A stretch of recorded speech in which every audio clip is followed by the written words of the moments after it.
Welcome welcome welcome cook with নাসিমাতে সবাইকে আবারও একবার ওয়েলকাম।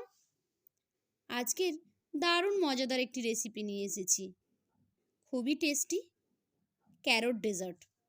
চলুন রেসিপিটি দেখে নিন। তাহলে প্রথমেই লাগবে গাজর। যেহেতু গাজর দিয়ে রেসিপি বানাবো, গাজরগুলোকে খোসা ছাড়িয়ে আমি ধুয়ে পরিষ্কার করে নিয়েছি। এখন ছোট ছোট টুকরো করে কেটে নিচ্ছি। কাটার পরে এগুলোকে মিক্সিং জারে দিয়ে একটু ব্লেন্ড করে নেব।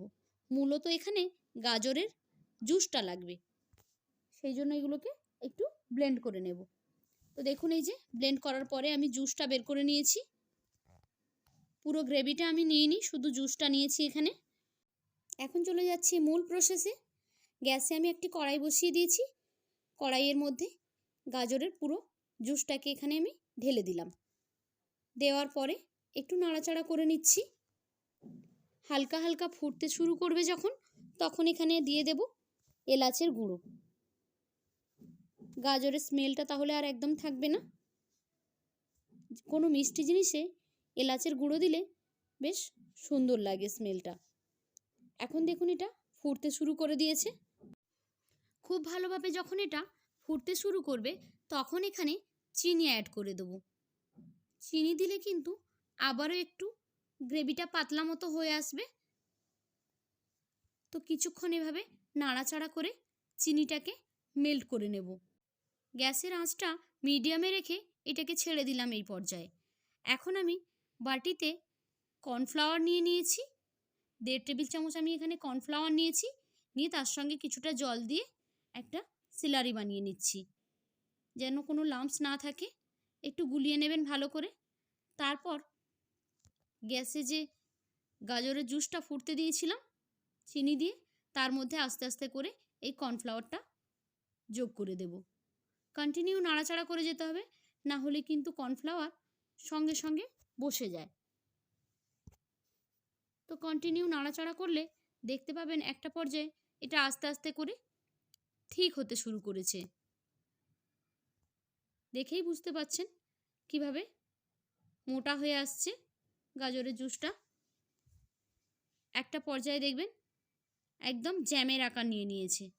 দেখুন খুব তাড়াতাড়ি কিন্তু এটা ঠিক হয়ে যায়।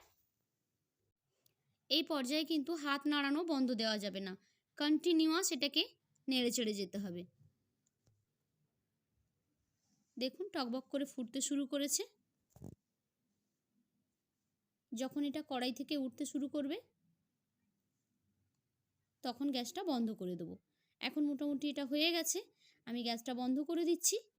এরকম একটা কাঁচের পাত্র আমি নিয়ে নিয়েছি, নিচে আমি ঘি ব্রাশ করে দিয়েছি। তারপর পুরো ডেজার্টটাকে এখানে ঢেলে দিচ্ছি।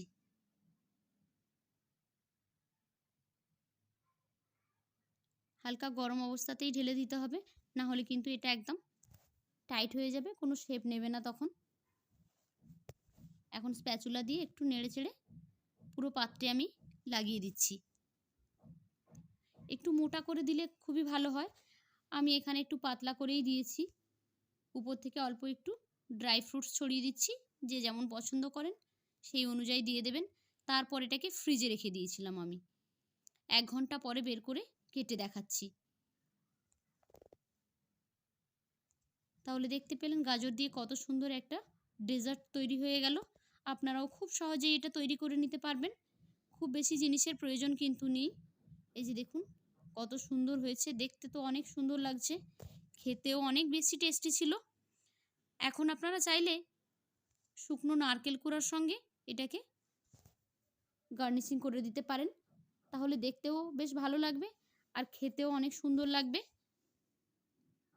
তো রেডি হয়ে গেল আমার ক্যারট ডেজার্ট। কেমন লাগলো আপনাদের? ভিডিওটি ভালো লেগে থাকলে আমার চ্যানেলটিকে সাবস্ক্রাইব করে বেল আইকনে ক্লিক করে নোটিফিকেশান বাটনটাকে অল করে দেবেন। তাহলে নতুন ভিডিও আপলোড করলে সেই ভিডিও সঙ্গে সঙ্গে আপনাদের ফোনে পৌঁছে যাবে। দেখা হবে নেক্সট এপিসোডে। ততক্ষণ সবাই ভালো থাকুন। Bye bye.